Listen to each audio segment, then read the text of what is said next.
নমস্কাৰ এই ভিডিঅ'টোত আমি আলোচনা কৰিম ভাৰতৰ সংবিধানৰ সংশোধনী আইনৰ ওপৰত কেইটামান আহিবলগীয়া অতি গুৰুত্বপূৰ্ণ কুৱেশ্যনৰ ওপৰত গতিকে ভিডিঅ'টো শেষলৈ চাব প্ৰথম কুৱেশ্যনটো লৈ আহিছোঁ which article of the Indian constitution deals with constitution amendment ভাৰতৰ সংবিধানৰ সংশোধন আইন কোনটো আৰ্টিকলৰ অনুসৰি কৰা যায় ইয়াৰ শুদ্ধ উত্তৰটো হৈছে article 368 In which Constitutional Amendment Act Goa was made a full-fledged state with state assembly? ইয়াৰ শুদ্ধ উত্তৰটো হৈছে 56 Amendment Act 1987 যাৰ দ্বাৰা গোৱাখনক এজন ফুল-ফ্লেজেড ষ্টেট হিচাপে ঘোষণা কৰা হৈছিল question number 3 In which Constitutional Amendment Act an authoritative text of Constitution in Hindi was provided to the people of India by the President? So ইয়াৰ শুদ্ধ উত্তৰটো হৈছে 61st Amendment Act 1988 যাৰ দ্বাৰা হিন্দীটোক অথৰিটিভ হিচাপে দিয়া গৈছিল বাই প্ৰেচিডেণ্টৰ দ্বাৰা কুৱেশ্যনকেইটা কেতিয়াও স্কিপ নকৰিব কাৰণ এই কুৱেশ্যনবোৰ পৰীক্ষাত ইতিমধ্যে আহি গৈছে আৰু আহিবলগীয়া পৰীক্ষাসমূহৰ কাৰণে অতি গুৰুত্বপূৰ্ণ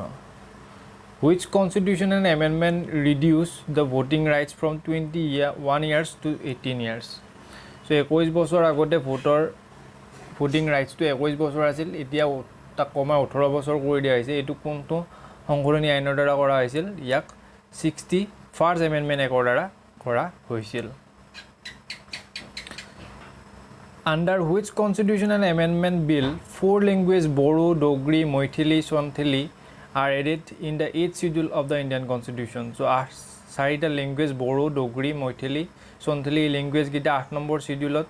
আমি সকলোৱে জানো আমাৰ ভাৰতৰ সংবিধানত 12খন শিডিউল আছে তাৰ 8 নম্বৰ শিডিউলত 22টা লেংগুৱেজৰ কথা আছে আৰু এই লেংগুৱেজত যি চাৰিটা লেংগুৱেজ আছে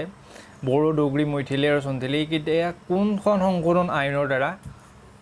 কি কৰা হৈছিল তাক এড কৰা গৈছিল সো ইয়াৰ উত্তৰটো হৈছে option B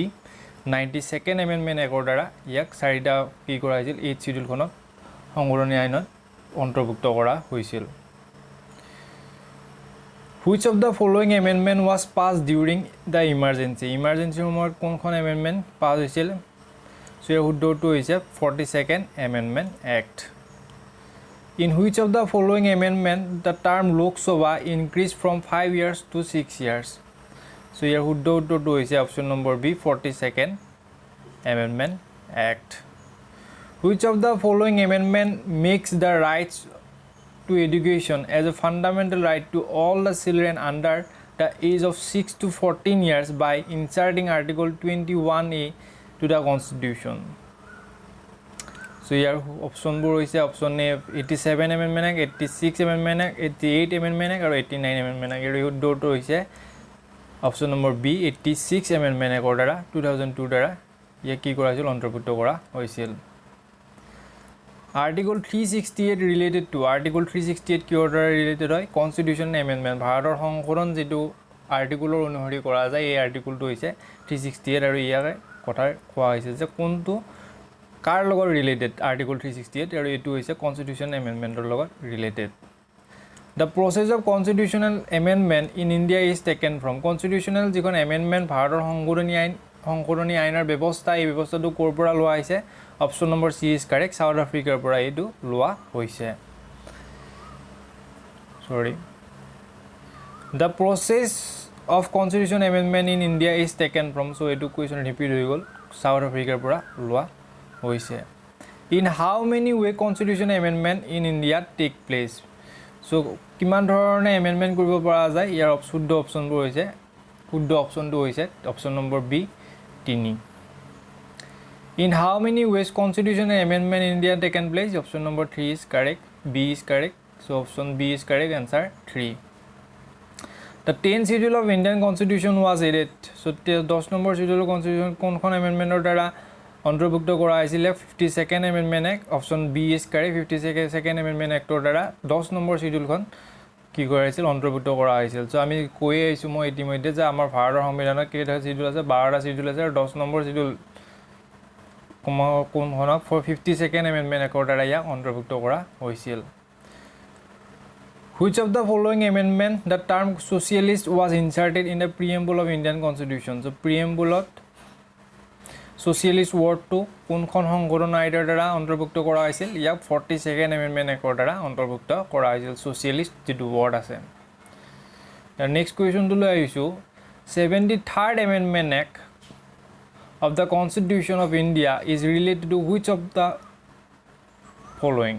So 73rd Amendment যিটো এক্ট ভাৰতৰ সংশোধন আইন হৈছিল ইটো কাৰ লগত related option B is correct পঞ্চায়তৰ লগত ই ৰিলেটেড আছিল 73rd এমেণ্ডমেণ্ট এক্টখন Which of the following amendment bill has extended the nomination of Anglo-Indians to the Lok Sabha and Legislative Assembly by another 10 years?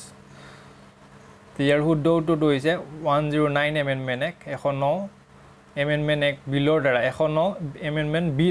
বিলৰ দ্বাৰা এইখন কি কৰা হৈছিল এই বিলখন আনা গৈছিল Which amendment of Indian Constitution separated Daman and Diu from Goa? Daman আৰু ডিউখন কোনখন সংশোধনৰ দ্বাৰা ছেপাৰেট কৰা হৈছিল এই 57th যিখন এমেণ্ডমেণ্ট এক্ট হৈছিল এই এক্টৰ দ্বাৰা দমন আৰু ডিউখন গোৱাৰ পৰা ছেপাৰেট কৰি দিয়া হৈছিল আৰু ই তাৰপিছত এখন ইউনিয়ন টেৰিটৰি হিচাপে ঘোষিত হৈছিল Which among of the following year Constitution of India was amendment for the first time? প্ৰথমবাৰৰ কাৰণে ভাৰতৰ সংবিধানৰ সংশোধন কিমান চনত হৈছিল প্ৰথমবাৰ ভাৰতৰ সংবিধানখন সংশোধন কিমান চনত হৈছিল এইটো অতি গুৰুত্বপূৰ্ণ কুৱেশ্যন এই কুৱেশ্যনবোৰ ইতিমধ্যে পৰীক্ষাত আহি গৈছে তাৰ পৰা লোৱা বিভিন্ন ধৰণৰ ভাৰতৰ আগৰীৰ যিবোৰ SSC এক্সাম আছে তাৰ পৰা এই কুৱেশ্যনবোৰ লোৱা হৈছে সো এইটো শুদ্ধ অপশ্যনটো হৈছে 1951 চনত প্ৰথমবাৰ ভাৰতৰ যিখন সংশোধন সেই সংশোধনখন প্ৰথমবাৰ 1951 চনত কৰা হৈছিল The territories of Goa, Daman and Diu were incorporated in the Indian Constitution by which amendment bill? So কিমান কোনখন এমেণ্ডমেণ্টৰ দ্বাৰা কৰা হৈছিল ইয়াক শুদ্ধ অপশ্যনটো হৈছে 1962 অৰ্থাৎ 12th এমেণ্ডমেণ্ট এক্টৰ দ্বাৰা ইয়াক কৰা হৈছিল Which among the following amendment act is also called as mini constitution? এইটো কুৱেশ্যন অতি গুৰুত্বপূৰ্ণ কুৱেশ্যন যে মিনি কনষ্টিটিউশ্যন হিচাপে কোনখন এমেণ্ডমেণ্টক জনা যায় ইয়াৰ শুদ্ধ অপশ্যনটো উত্তৰ হৈছে option number B 42nd amendment act 1976 এইটো উল্টাকৈ কেতিয়াবা কুৱেশ্যনটো সোধে যে 42nd এমেণ্ডমেণ্ট এক্টটো কিমান চনত হৈছিল বা কোনটোক আমি কিমান চনত মিনি কনষ্টিটিউশ্যনখন কোনটো এমেণ্ডমেণ্ট এক্টক হিচাপে জনা যায় এই কুৱেশ্যনটো সঘনাই পৰীক্ষাত সুধি থাকে 42nd এমেণ্ডমেণ্ট এক্ট 1976 এই কুৱেশ্যনটো মনত ৰাখিব ইয়াৰ পিছত কুৱেশ্যনটো হ'ল reservation of seats for scheduled tribes of Nagaland, Meghalaya, Mizoram and Arunachal Pradesh in Lok Sabha was a broad subject of which of the following amendment act? So your শুদ্ধ অপশ্যনটো উত্তৰ হৈছে option number B 57 amendment act দ্বাৰা Which of the following constitution amendment is related to right to education bill? Right to education bill কিমান 86 amendment act তাৰ দ্বাৰা right to education কি হিচাপে সকলো ল'ৰা ছোৱালীক 6 পৰা 14 বছৰৰ সকলো ল'ৰা ছোৱালীক শিক্ষা দিয়াৰ ব্যৱস্থা কৰা হৈছিল লাষ্ট কুৱেশ্যনটো লৈ আহিছোঁ which among the following reserve the right to initiate the constitutional amendment? So right to সংশোধনৰ অধিকাৰটো কাৰ আছে সংশোধন আইনৰ আৰম্ভণি যিটো কৰাৰ এই অধিকাৰটো কাৰ আছে প্ৰথম option B is correct parliament of ইণ্ডিয়াৰ এইটো কি হৈছে ৰাইট আছে যদি এই কুৱেশ্যনত আমি 25টা অতি গুৰুত্বপূৰ্ণ কুৱেশ্যনৰ বিষয়ে আলোচনা কৰিলোঁ আহিবলগীয়া ভিডিঅ'টোত আপোনালোকে বিভিন্ন ধৰণৰ আৰু অসমৰ পৰীক্ষাত ইতিমধ্যে গুৱাহাটী হাইকোৰ্টে হওক বা বিভিন্ন ধৰণৰ পৰীক্ষা হৈ গৈছে PNRDৰ পৰীক্ষাসমূহৰ পৰাও আপোনালোকৰ বিভিন্ন ধৰণৰ গুৰুত্বপূৰ্ণ কুৱেশ্যনবোৰ মই লৈ আহিম এই ভিডিঅ'বোৰ চাই থাকিব ধন্যবাদ